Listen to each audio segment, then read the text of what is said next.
April 4th, 1945, Western Germany. The sound of artillery fire echoed across shattered towns as American forces pushed deeper into collapsing German defenses. Captured soldiers, bleeding and broken, lay scattered across muddy fields. They expected execution, or at best to be left to die. War propaganda had told them their enemies showed no mercy. But then came something impossible. American medics, identifiable by their red crosses, rushed toward them through the gunfire. Bandages appeared, morphine eased the pain, stretchers carried them to safety. German soldiers, trained to see Americans as ruthless invaders, could not comprehend what was happening. Many believed it was a cruel deception, a trick before the final blow. But when they woke hours later in clean field hospitals, breathing and alive, the stunning truth became undeniable. This was not cruelty. This was something their training had never prepared them for. Genuine medical care from the enemy who had every reason to hate them. The war was ending, but no one knew how many more would die before silence finally came. By early April 1945,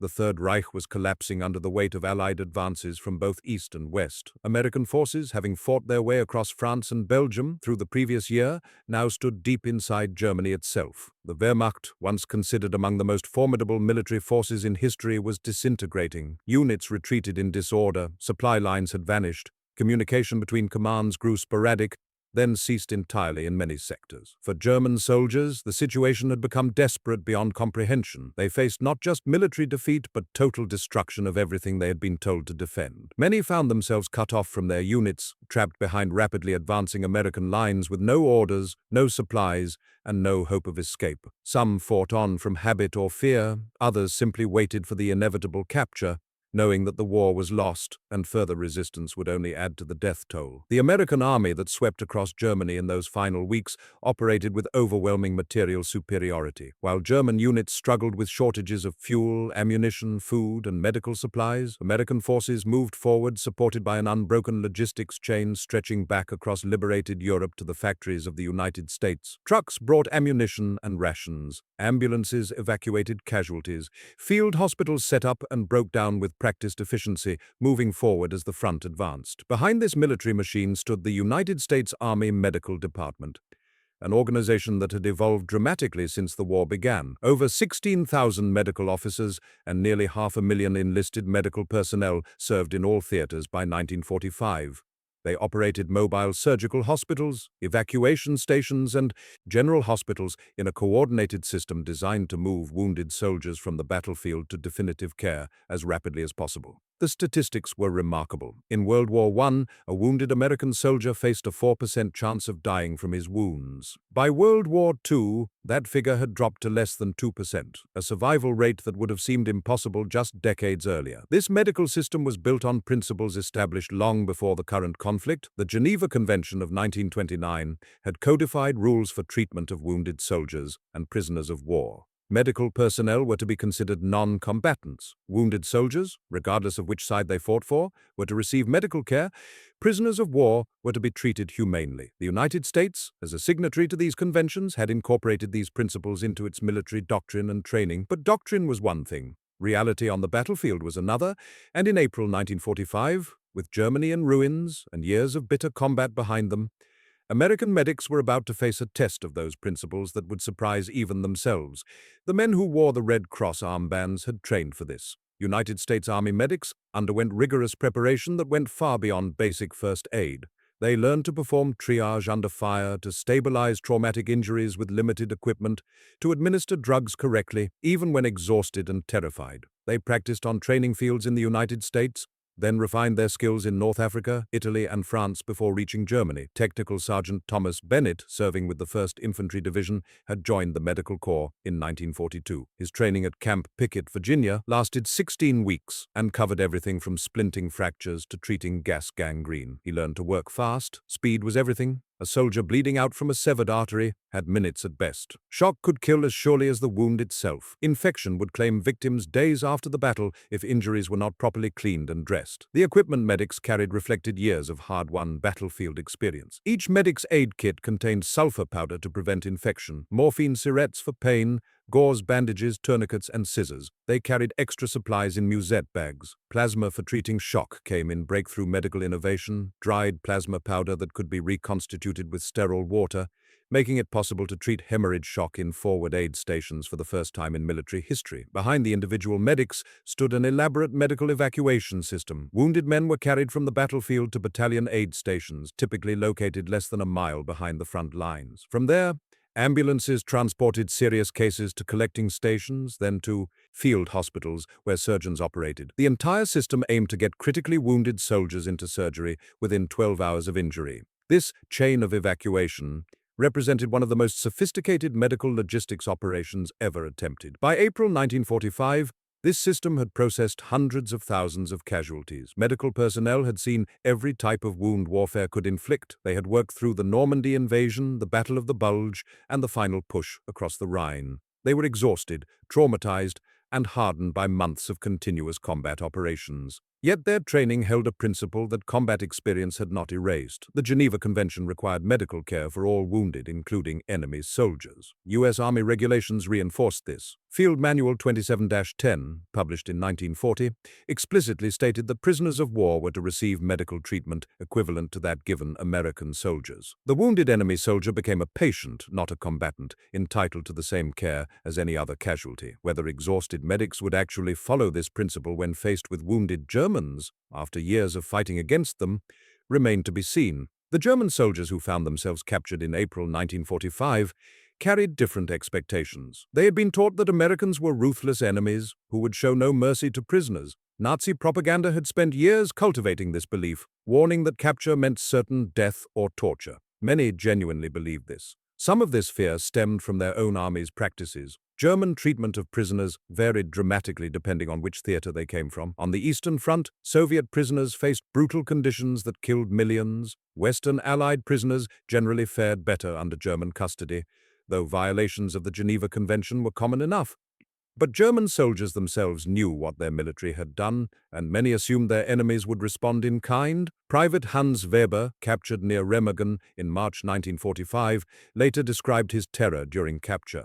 "We were certain they would shoot us," he recalled in a post-war interview archived by the United States Army Heritage and Education Center. "We had been told the Americans would torture prisoners, that they showed no mercy. When they came toward us with weapons raised, I thought my life was over." This fear was not entirely unfounded by experience. Combat soldiers on both sides had witnessed or heard of instances where prisoners were killed rather than captured, particularly in the immediate aftermath of fierce fighting. Such incidents violated military law and policy, but they happened. German soldiers knew this, and as American forces closed in, many chose to fight on rather than surrender, believing they faced death either way. The psychological state of German soldiers in April 1945 was complex. Years of intensive Nazi indoctrination had instilled certain beliefs, but by the war's end, most soldiers recognized that Germany was defeated. They had watched their country's cities bombed into rubble. They had seen the Wehrmacht's supposedly invincible armies retreat across hundreds of miles.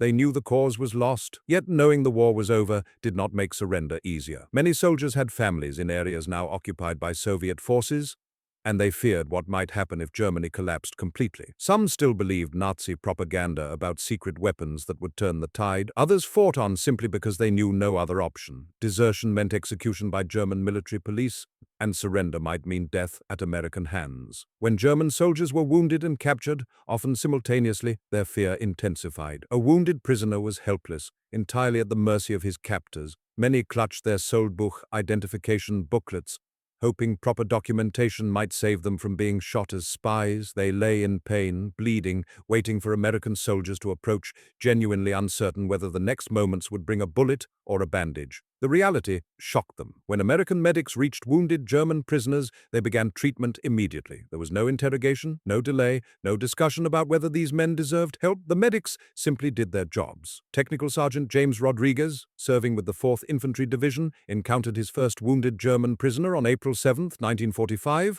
near the town of Paderborn. His unit had just cleared a series of defensive positions when they found 3 German soldiers in a collapsed bunker.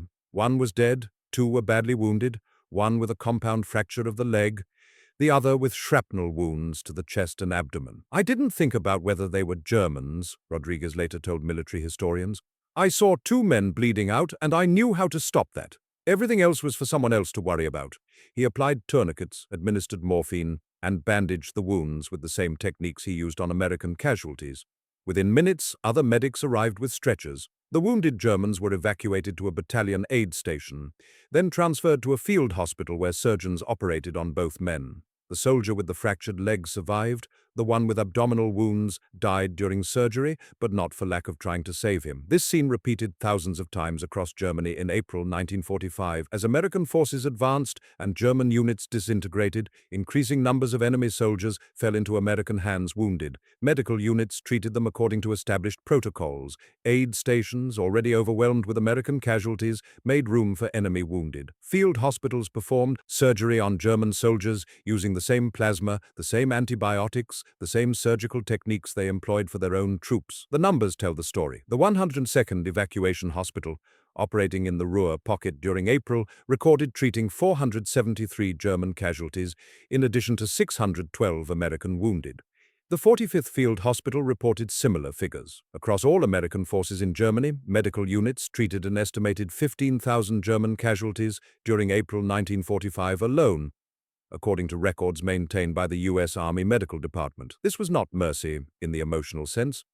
It was professional medical practice combined with adherence to international law and military regulations. But to the German soldiers receiving treatment, the distinction hardly mattered. They had expected death. They received care instead. Many could not comprehend why. Corporal Friedrich Müller, wounded by mortar fire near Kassel, described his confusion in a statement recorded by Allied interrogators. "I was certain I would be shot. Why would they waste medicine on a German? But the American medic treated my wounds as carefully as if I were one of his own. I could not understand this. It made no sense according to everything we had been taught." The medical treatment went beyond emergency aid. German prisoners who required surgery received it. Those who needed follow-up care got it. The U.S. Army medical system, having established procedures for evacuating and treating casualties across multiple echelons of care, simply incorporated enemy wounded into the existing flow. This created logistical challenges. Field hospitals were designed to handle a certain patient load. Adding German casualties stretched capacity. Supplies had to be shared. Surgical teams, already working long hours, had to operate on additional patients. Some medical personnel resented treating enemy soldiers when American casualties still awaited care, but the system held. Part of this reflected the sheer abundance of American medical resources. By 1945, the U.S. Army Medical Department had established nearly 200 fixed hospitals and hundreds of mobile units throughout Europe. Production of medical supplies had reached levels that would have seemed impossible in 1941. American pharmaceutical companies produced over 200 billion tablets of sulfur drugs during the war. Penicillin, barely available in 1943, was being produced in large quantities by 1945, with priority allocation to military medical use. This industrial capacity meant that treating German prisoners did not necessarily mean denying care to American soldiers. There was enough, not unlimited, but enough. Plasma could be spared for a German bleeding out from wounds. Sulfur powder could prevent infection in an enemy soldier as easily as in an American. Penicillin worked the same, regardless of which uniform the patient had worn. The statistics reveal scale that contemporary observers found difficult to believe.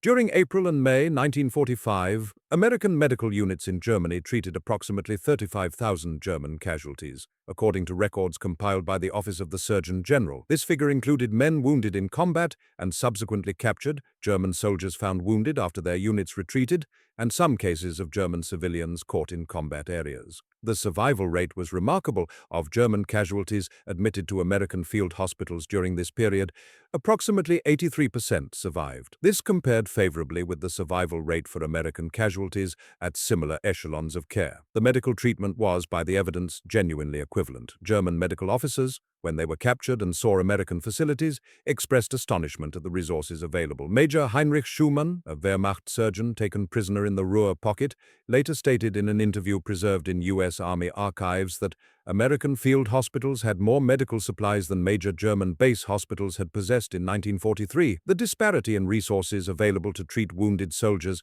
reflected the broader material imbalance between the two nations' war efforts. But resources alone do not explain what happened. Medical supplies do not administer themselves. Someone had to make the decision thousands of times across Germany in April 1945 to treat the enemy wounded. Someone had to perform surgery on men wearing enemy uniforms. Someone had to give morphine to German soldiers in pain, change bandages on German wounds, hold plasma bottles for German casualties in shock. The medics did this, not always willingly, not always without resentment, but they did it. The contrast between American and German medical practices had become stark. By April 1945, while U.S. medical units operated with abundant supplies and established procedures, German military medicine had collapsed, along with the rest of the Wehrmacht. German medical officers captured during this period provided detailed accounts of their deteriorating situation. Supply shortages had become critical.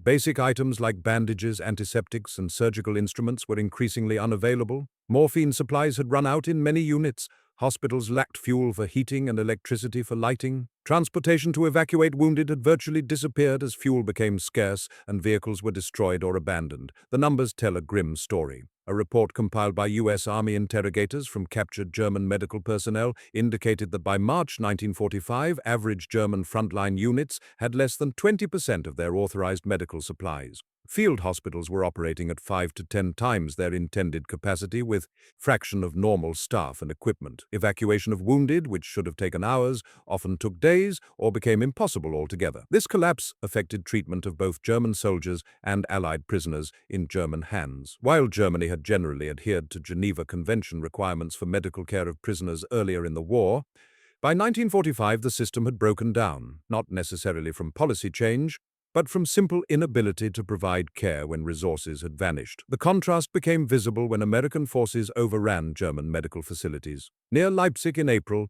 the 67th Evacuation Hospital took over a German military hospital. American medical personnel found over 300 patients, including 50 Allied prisoners of war, in conditions that shocked even combat-hardened medics. Lieutenant Colonel Paul Hawley, later Surgeon General of the U.S. Army, inspected the facility and documented finding patients lying on floors without blankets, surgical supplies completely exhausted, no medications available, staff reduced to attempting treatment with improvised materials. American units immediately began emergency treatment of patients in captured German hospitals, treating German wounded and Allied prisoners alike.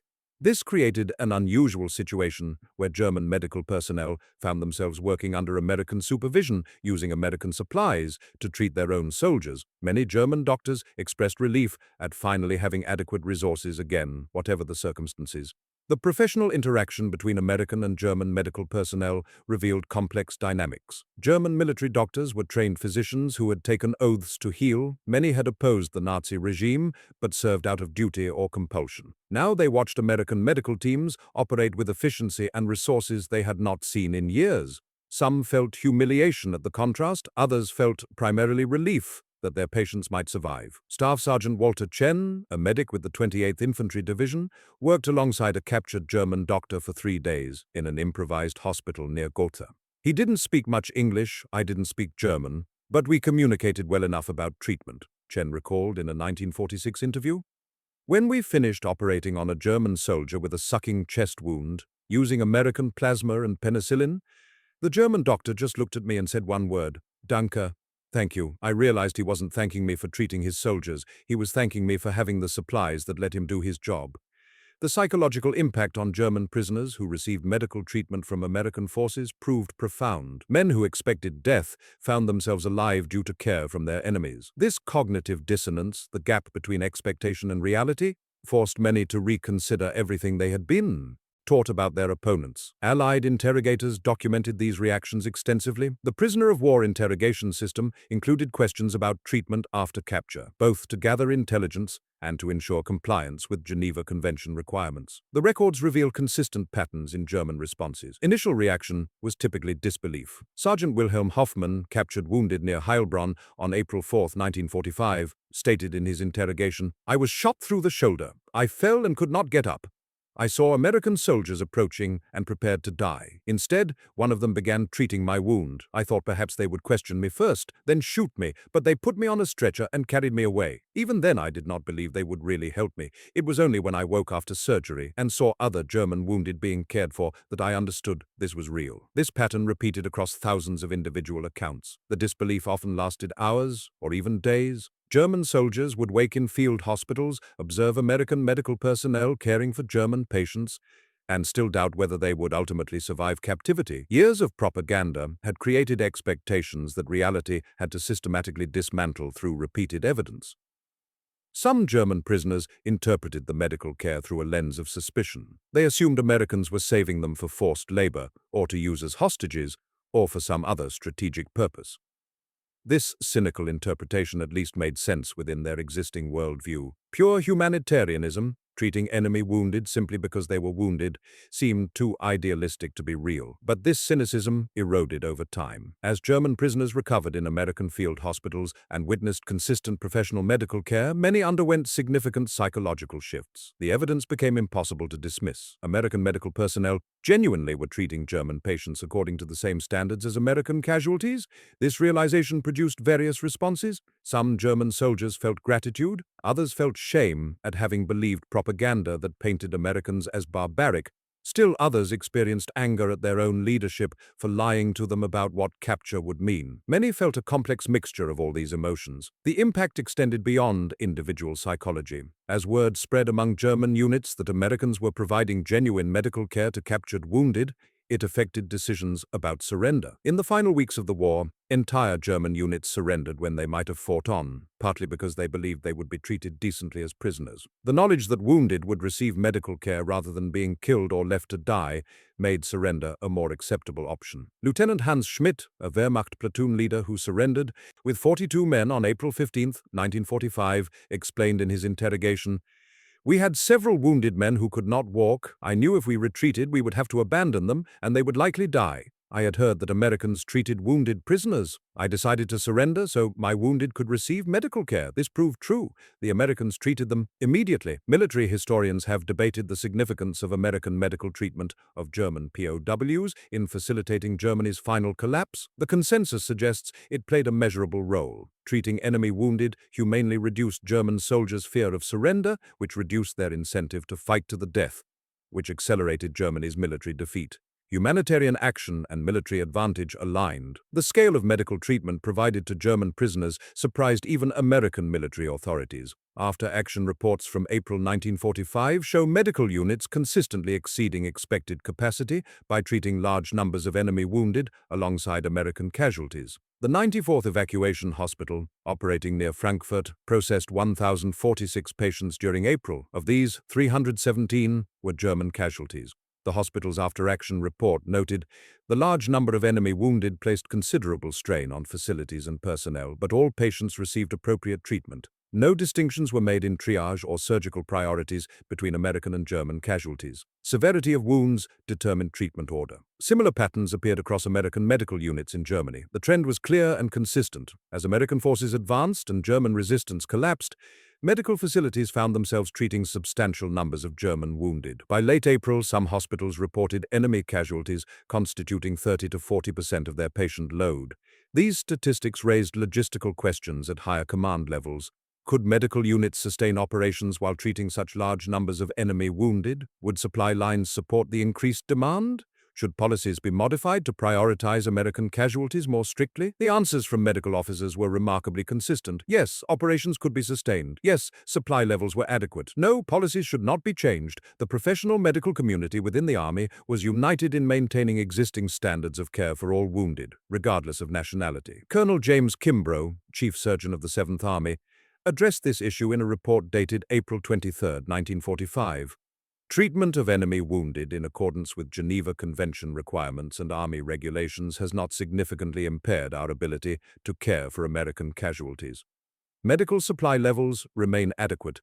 The medical department is fulfilling its mission to both our own forces and to prisoners of war. No change in policy is recommended or required." This position reflected both practical reality and professional ethics. Practically, American medical resources in April 1945 were sufficient to handle the patient load. The U.S. medical supply system could support treatment of German casualties without denying care to American soldiers. Ethically, medical officers saw treating all wounded as fundamental to their professional identity. They were doctors first, soldiers second. The statistics also revealed an unexpected finding. German casualties treated in American facilities had survival rates comparable to American casualties with similar wounds. This suggested treatment was genuinely equivalent. not merely adequate. A German soldier with a penetrating abdominal wound had roughly the same chance of survival in an American field hospital as an American soldier with a similar injury. This equivalence in outcomes reflected equivalence in treatment. German prisoners received the same surgical care, the same antibiotics, the same plasma transfusions, the same post-operative nursing as American patients. Medical records from the period show no systematic differences in treatment protocols based on patient nationality. Some individual exceptions occurred. Isolated reports document incidents where American casualties received priority over German prisoners when resources were severely constrained. But these were exceptions. The overwhelming pattern was equivalent treatment. The numbers accumulated throughout April painted a picture of American military medicine at its peak capability. Thousands of surgeries performed, tens of thousands of wounded treated, millions of doses of medication administered, all supported by a logistics system that kept field hospitals supplied with everything from penicillin to bandages to plasma, and throughout this massive medical effort, German prisoners found themselves included, not as second-class patients, not as minimal obligation, but as full recipients of American military medicine's capabilities. They were counted in the statistics, recorded in the reports, documented in the after-action summaries. They were patients in a medical system that had committed to treating all wounded soldiers professionally. The scale was unprecedented in military history. Never before had one nation's military provided such extensive medical care to so many enemy casualties during active combat operations. It was a strange distinction for American military medicine. Proud achievement and simple professional duty combined. May 8, 1945, brought formal end to the war in Europe. Germany surrendered unconditionally, but for American medical units, the work continued. Hundreds of thousands of people required medical care, liberated concentration camp survivors, displaced persons, German civilians caught in combat zones, and remaining military casualties from all sides. The final statistics on treatment of German prisoners emerged in the months following VE Day. According to official records compiled by the Office of the Surgeon General, American medical units in Europe treated approximately 43,000 German military casualties during the final 3 months of the war. This figure included only those German soldiers who came through the American medical evacuation system. It did not count German wounded treated briefly at aid stations and then transferred to prisoner of war camps or German casualties who died before reaching medical facilities. Of the 43,000 German casualties treated, approximately 36,000 survived to be discharged from American medical care. This represented an 84% survival rate, virtually identical to the survival rate for American casualties treated at the same echelons of care during the same period. By any objective measure, treatment had been equivalent. These numbers took on significance in post-war assessments of American conduct during the conflict. The United States military prided itself on professional conduct and adherence to laws of war. The treatment of enemy wounded provided concrete evidence of this commitment. American forces had fought fiercely, but they had also maintained standards, even when not required to do so by immediate military necessity. The medical treatment of German POWs became part of America's narrative about the war. This was how Americans fought, effectively, but also ethically. This was what distinguished democracy from totalitarianism. This was proof that maintaining civilization's standards, even in war's brutality, was possible. Whether German prisoners themselves saw it this way varied. Some former German soldiers expressed genuine gratitude for the medical care they received. Others remained silent, unwilling to acknowledge debt to former enemies. Still others saw American medical treatment as simply the minimum required by international law, nothing special.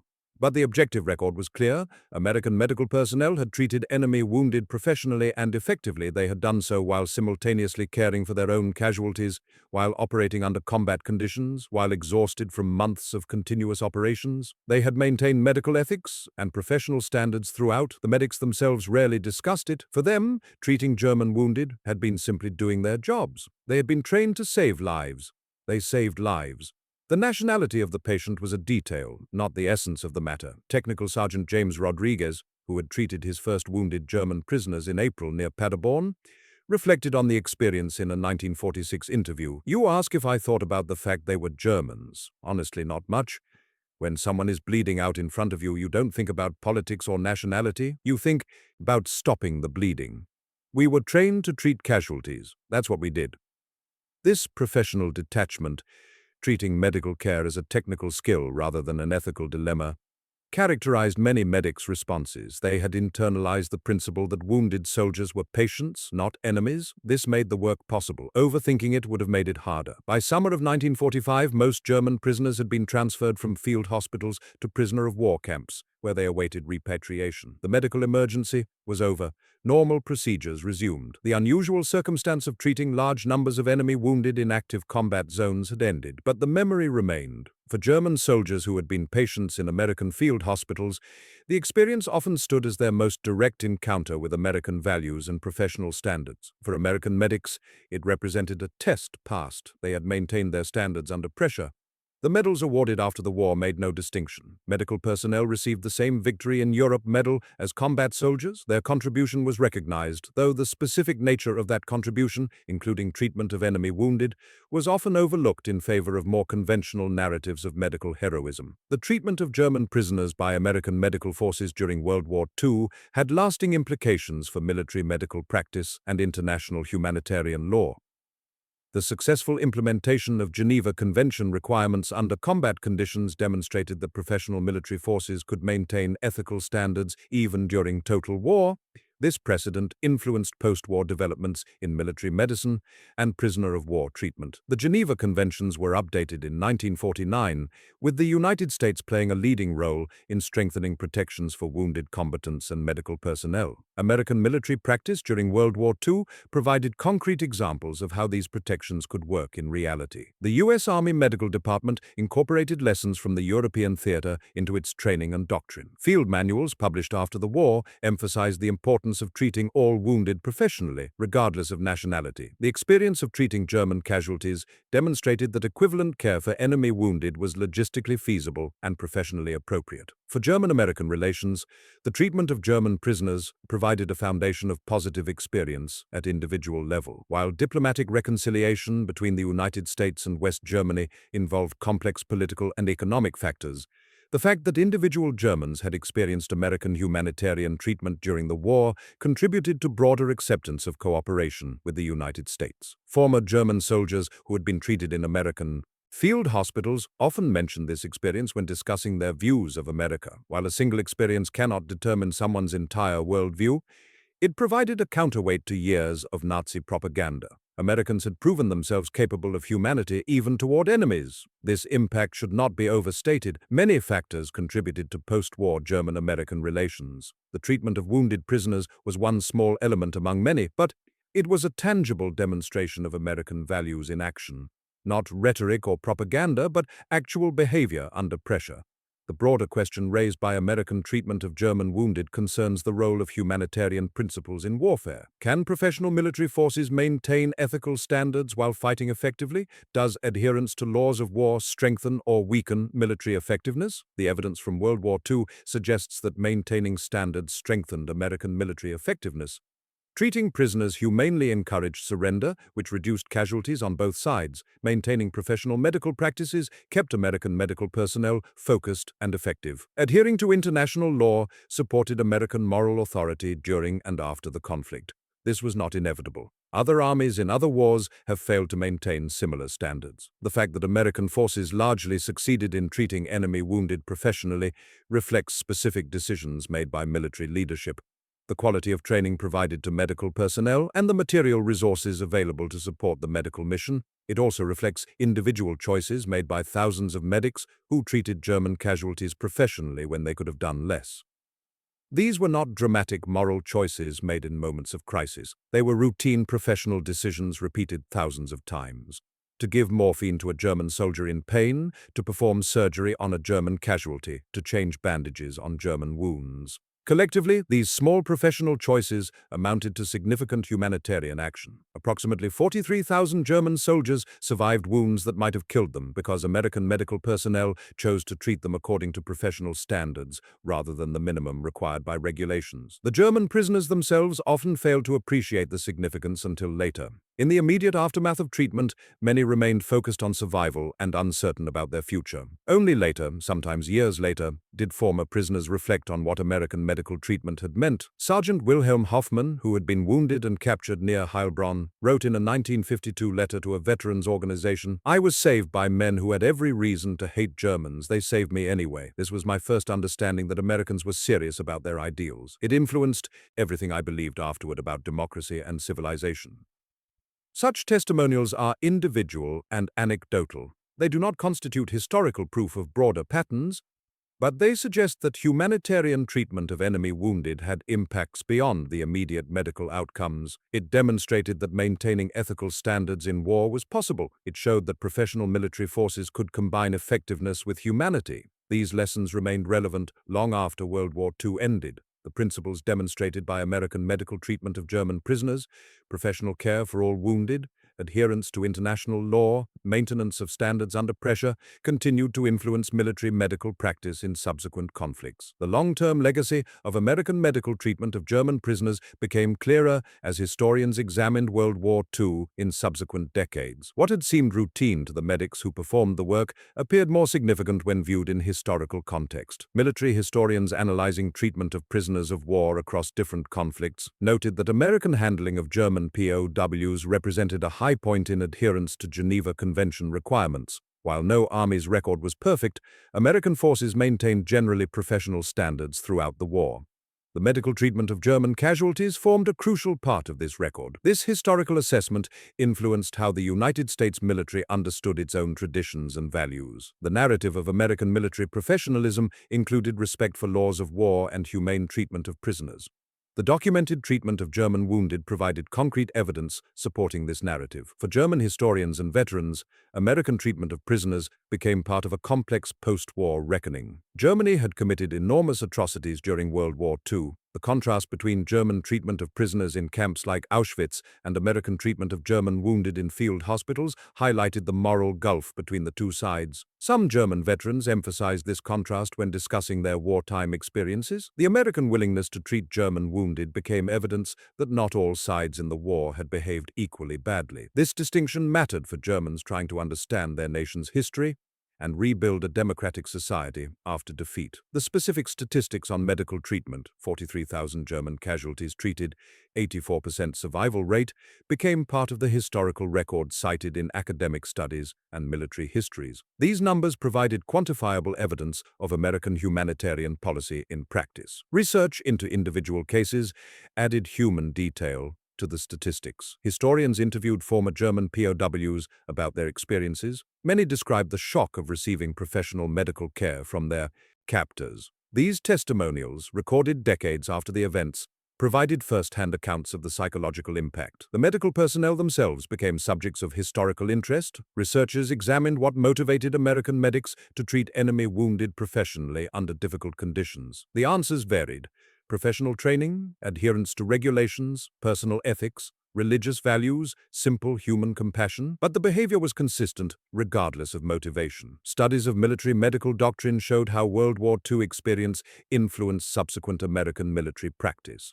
The successful treatment of large numbers of enemy casualties demonstrated that professional medical care for all wounded was feasible even under combat conditions. This became established doctrine for future conflicts. The U.S. Army Medical Department maintained detailed historical records documenting medical operations during World War II. These archives, preserved at institutions including the National Archives and the Army Medical Department Museum, contained after-action reports, patient records, supply documents, and other materials showing the scope and nature of medical treatment provided to German prisoners. These historical records served multiple purposes. They documented American military performance for official assessment. They provided evidence of adherence to international law. They preserved the experiences of medical personnel for future generations. And they offered detailed data for researchers studying military medicine, prisoner of war treatment, and related topics. The accessibility of these records meant that claims about American treatment of German prisoners could be verified against documentary evidence.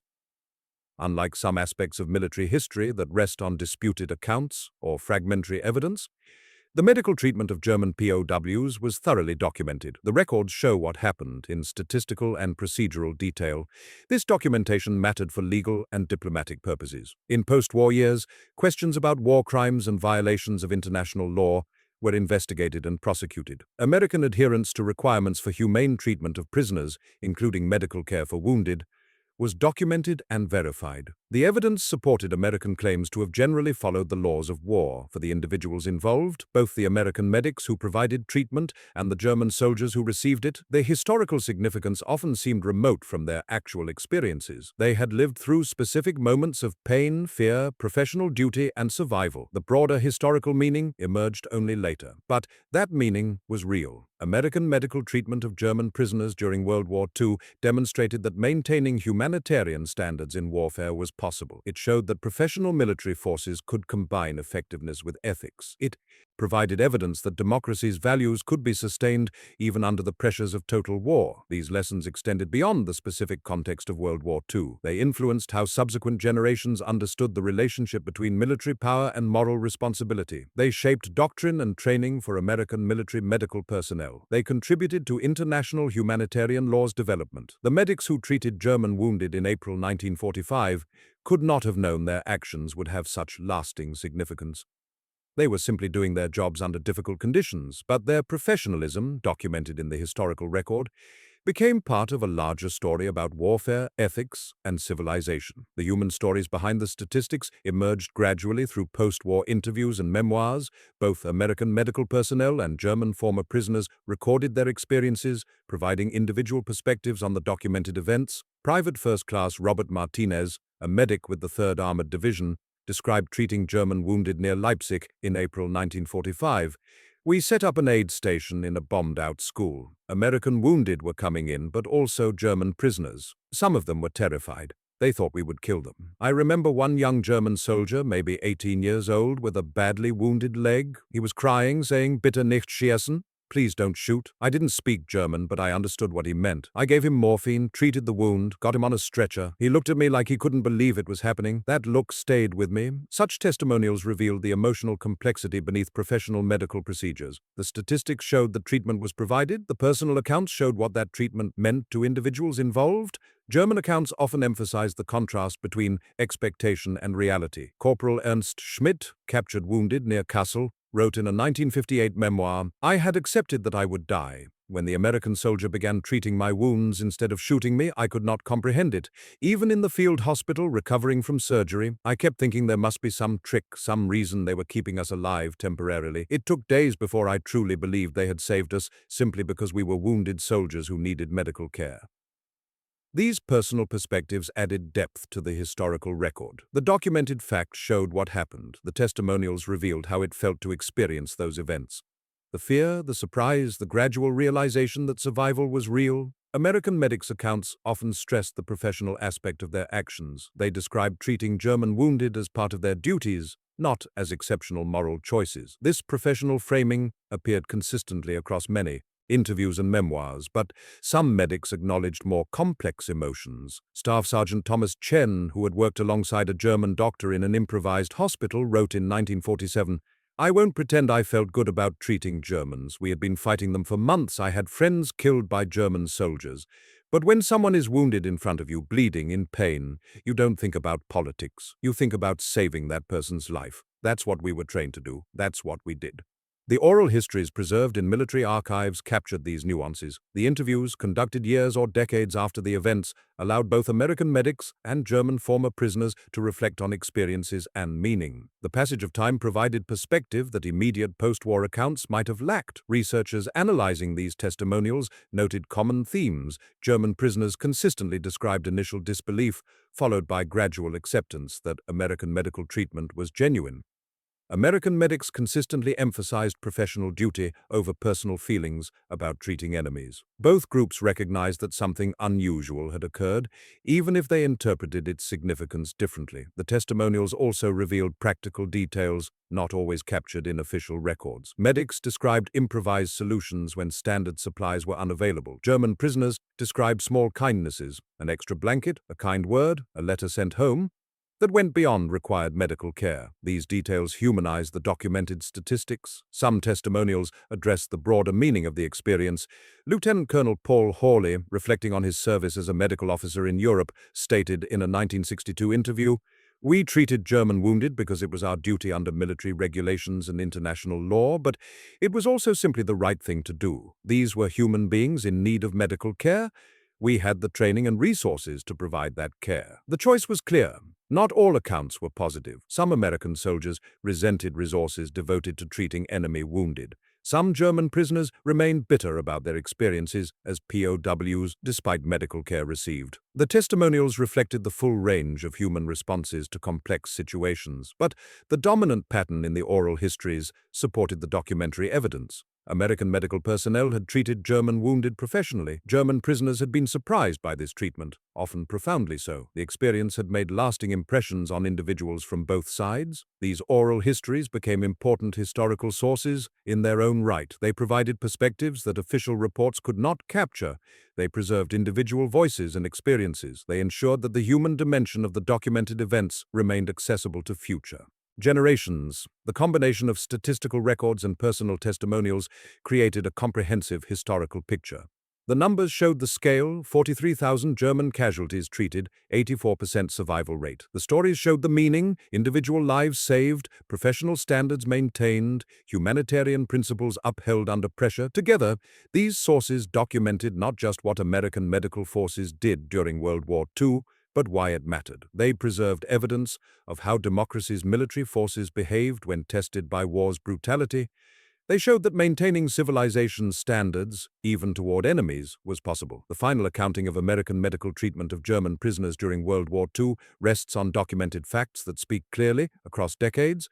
Approximately 43,000 German military casualties received treatment in American medical facilities during the war's final months. 84% survived. These numbers are not estimates or approximations. They are recorded statistics preserved in official military archives. Behind those numbers were individual human beings: German soldiers who expected death and received life instead, American medics who maintained professional standards under exhausting combat conditions, surgeons who operated on enemy casualties using skills and resources they might have reserved only for their own side, nurses who cared for German patients as professionally as they cared for American wounded. The treatment was not perfect. Resources were sometimes constrained. Priorities occasionally had to favor American casualties when choices were necessary. Some German prisoners received less attention than others based on triage decisions about likely survival. War never allows ideal conditions for medical care, but the standard maintained was equivalent treatment. German casualties received the same quality of medical care as American soldiers with similar wounds. The survival statistics prove this. Medical care that achieves 84% survival rate is professional care by any measure, and the German rate matched the American rate. This achievement reflects credit on American military medical personnel who made it possible through their professionalism and skill. It reflects credit on military leadership who established and maintained policies requiring humane treatment of prisoners. It reflects credit on the American industrial system that produced sufficient medical supplies to support treatment of both American casualties and enemy wounded. Most fundamentally, it reflects American commitment to maintaining ethical standards even under war's pressures. The United States entered World War II claiming to fight for civilization against barbarism, for democracy against totalitarianism, for humanity against atrocity. These were propaganda claims, but they were also genuine values that shaped American conduct during the conflict. Treating enemy wounded professionally was one way those values manifested in practice. It was not the most dramatic or memorable aspect of American military operations. It did not win battles or change strategic outcomes directly, but it demonstrated that American forces took their professed values seriously enough to maintain them even when not strictly required by military necessity. The German prisoners who survived because of American medical care represented a small fraction of the millions of people whose lives were affected by World War II. Their survival did not change the war's outcome or alter history's major currents, but to each of those 43,000 individuals and to their families, their survival mattered absolutely. And collectively, the treatment of those German casualties mattered for what it demonstrated about the possibility of maintaining humanitarian principles in warfare. Total war does not require total abandonment of civilized standards. Professional military forces can fight effectively while still treating prisoners humanely, caring for enemy wounded, and adhering to international law. This lesson remained relevant long after World War II ended. Subsequent conflicts raised the same questions about treatment of prisoners, care for enemy wounded, and maintenance of standards under combat pressure. American military medical personnel in Korea, Vietnam, Iraq, and Afghanistan faced similar challenges. The precedent set in Europe in 1945, that professional medical care for all wounded was both possible and required, continued to influence military medical practice. The memorials that commemorate World War II typically focus on combat operations, strategic victories, and military heroism. Medical personnel are sometimes mentioned, but rarely highlighted. Yet their contribution was essential to American success in the war and to American maintenance of ethical standards throughout the conflict. The medics who treated German wounded in April 1945 did not seek recognition. Most considered their actions simply part of their jobs. They were trained to save lives. They saved lives. The nationality of the patient was secondary to the medical imperative. But history recognizes what individuals often do not. The professional treatment of enemy wounded by American medical forces during World War II stands as evidence that military effectiveness and humanitarian principles can coexist. It demonstrates that democracy's values can be sustained even during total war. It proves that maintaining civilization's standards toward enemies, when one has every reason to hate them, is possible. These lessons transcend the specific context of World War II. They speak to fundamental questions about how civilized nations conduct warfare, how professional military forces maintain ethical standards, and how humanity can persist even in war's darkest moments. The German soldiers who woke in American field hospitals, surprised to be alive, experienced these principles in their most direct form. They had expected death and received care instead. This single fact, repeated thousands of times across Germany in April 1945, became testament to what civilization means in practice. The artifact that best symbolizes this story is not a weapon or a document, but rather the simple Red Cross armband worn by medics. That symbol represented commitment to saving lives, regardless of which uniform the wounded soldier wore. It meant professional medical care would be provided even to enemies. It stood for the principle that even in total war, some standards would not be abandoned. In the end, treating German wounded professionally was not about the Germans. It was about who Americans were and what values they fought to defend. The German prisoners survived, but equally important, American values survived the test of total war. That achievement, documented in the medical records preserved in archives, remains part of America's legacy from World War II.